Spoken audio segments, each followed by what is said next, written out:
Good morning. All right, picking up where we left off on page 108, Worry. When Julie arrives after the show, she brings 3 thick books, 1 pencil, and something she calls magic markers. Hey there, Ivan, she says, and slides 2 magic markers and a piece of paper into my domain. I like the sundown colors, red and purple, but I don't feel like coloring. I'm worried about Stella. All evening she's been quiet. She hasn't eaten a bit of her dinner. Julia follows my gaze. Where is Stella anyway, she asks, and she goes to Stella's gate. Ruby extends her trunk and Julia pats it. Hi, baby, she says. Is Stella all right? Stella's lying in a pile of dirty hay. Her breath is ragged. Dad, Julia calls. Could you come here a minute? George sets aside his mop. Do you think she's okay, Dad? Julia asks. Look at the way she's breathing. Can we call Mac? I think there's something really wrong. He must know about her, George rubs his chin. He always knows. But a vet costs money, Jules. Please. Julia's eyes are wet. Call him, Dad. George gazes at Stella. He puts his hands on his hips and sighs. He calls Mac. I can't hear all of his words, but I can see George's lips tighten into a grim line. Gorilla expressions and human expressions are a lot alike. Max says the vet's coming in the morning if Stella's not any better, he tells Julia. He says he's not going to let her die on him, not after all the money he's put into her. George strokes Julia's hair. She'll be all right. She's a tough old girl. Julia sits by Stella's domain until it's time to go home. She doesn't do her homework. She doesn't even draw. The promise. My domain gleams with moonlight when I awake to the sound of Stella's calls. Ivan, Stella says in a hoarse whisper. Ivan. I'm here, Stella. I sit up abruptly and Bob topples off my stomach. I run to a window. I can see Ruby next to Stella sleeping soundly. Ivan, I want you to promise me something, Stella says. Anything, I say. I've never asked for a promise before because promises are forever, and forever is an unusually long time, especially when you're in a cage. Domain, I correct. Domain, she agrees.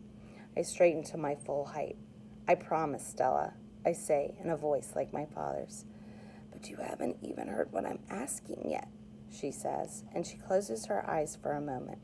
Her great chest shudders. I promise anyway. Stella doesn't say anything for a long time. Never mind, she finally says. I don't know what I was thinking.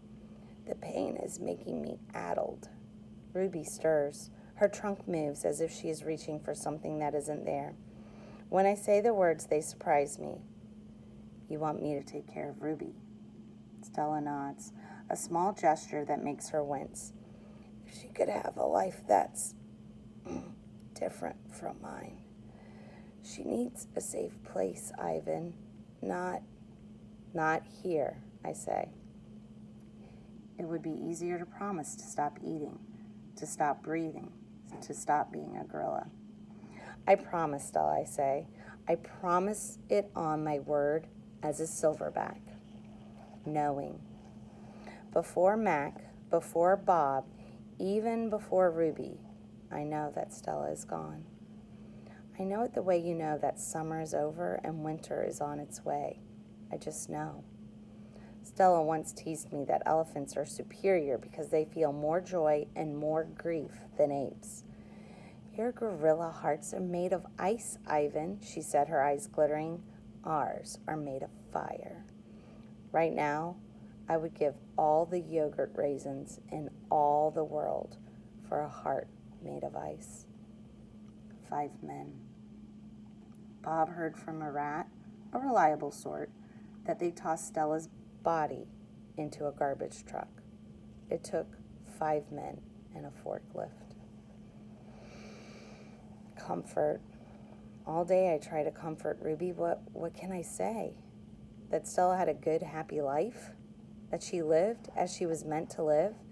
That she died with those who loved her most nearby? At least the last is true. Crying Julia cries all evening while her father sweeps and mops and dusts and cleans the toilets. When George sees Mac, he runs to him. I can only hear a few of his words. Vet, should have, wrong. Mac shrugs. His shoulders droop. He leaves without a word. When George wipes the fingerprints off my glass, his cheeks are wet. He doesn't meet my eyes. The one and only Ivan. When all the humans have left, I send Bob to check on Ruby. How is she? I ask when he returns. She was shivering, Bob says. I tried to cover her with hay, and I told her not to worry because you were going to save her. I glare at him. You told her that? You promised Stella. Bob lowers his head. I wanted to make the kid feel better. I shouldn't have made that promise, Bob. I just wanted... I point to Stella's domain, and for a moment, it seems like I've forgotten how to breathe. I wanted to make Stella happy, I guess. But I can't save Ruby. I can't even save myself. I flop onto my back. The cement is always cold, but tonight it hurts. Bob leaps onto my belly. You are the one and only Ivan, he says. Mighty Silverback. He licks my chin, and he's not even checking for leftovers. Say it, Bob commands. I look away. Say it, Ivan. I don't answer, so Bob licks my nose until I can't stand it any longer. I am the one and only Ivan, I mutter. And don't you ever forget it, he says. When I gaze at the food court skylight, the moon Stella loved is shrouded in clouds. Once upon a time.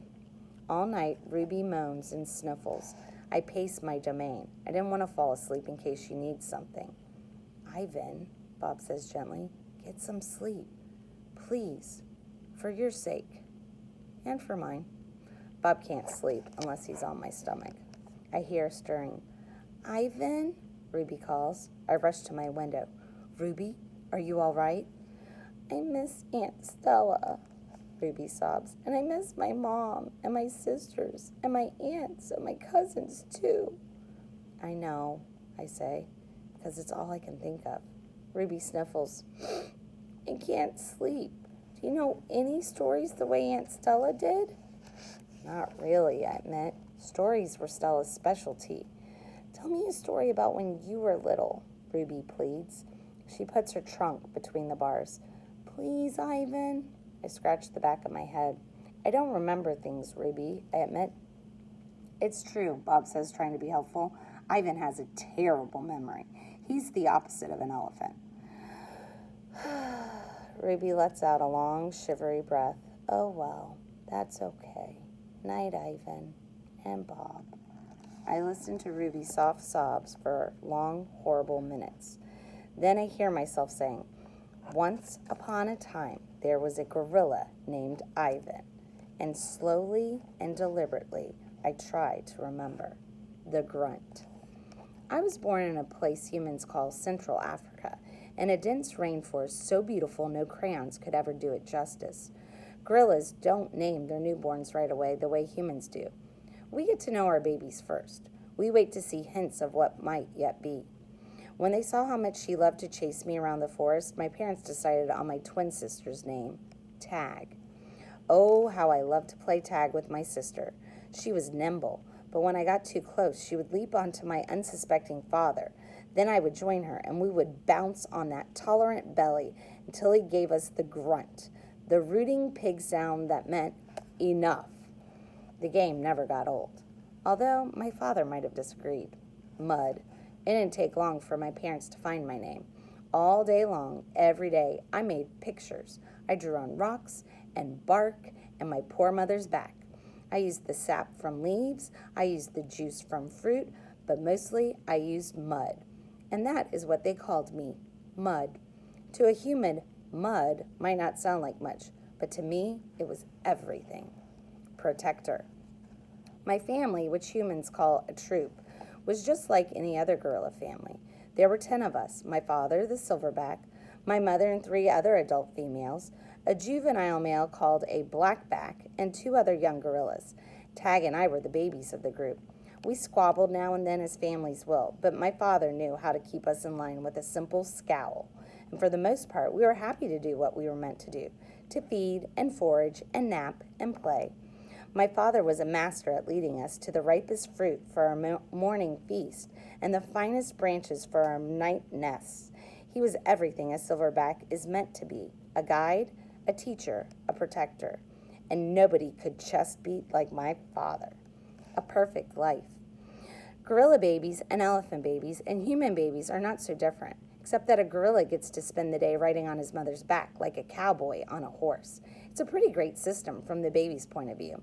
Slowly, carefully, a young gorilla begins to venture farther and farther away from the safety of his mother's arms. He learns the skills he will need as an adult, how to make a nest of branches, weave them tightly or they will fall apart in the middle of the night, how to beat your chest, cup your palms to amplify the sound, how to go vining from tree to tree, don't let go, how to be kind, be strong, be loyal. Growing up gorilla is just like any other kind of growing up. You make mistakes, you play, you learn, you do it all over again. It was, for a while, a perfect life. The end. One day, a still day when the hot air hummed, the humans came. Vine. After they captured my sister and me, they put us in a cramped, dark crate that smelled of urine and fear. Somehow, I knew that in order to live, I had to let my old life die. But my sister could not let go of our home. It held her like a vine stretching across the miles, comforting, strangling. We were still in our crate when she looked at me without seeing, and I knew that the vine had finally snapped. The temporary human. It was Mac who pried open that crate, Mac who brought me, and Mac who raised me like a human baby. I wore diapers, I drank from a bottle, I slept in human beds, sat in human chairs, listened while human words swarmed around me like angry bees. Mac had a wife back then. Helen was quick to laugh, but quick to anger too, especially when I broke something, which was often. Here's what I broke while I lived with Mac and Helen.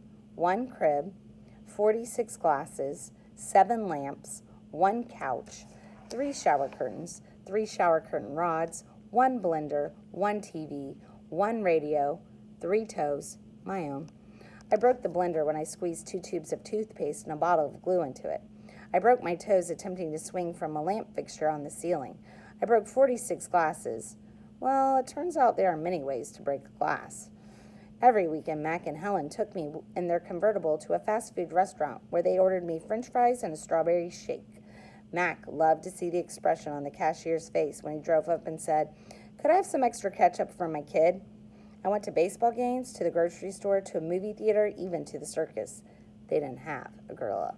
I rode a little motorbike and blew out candles on a birthday cake.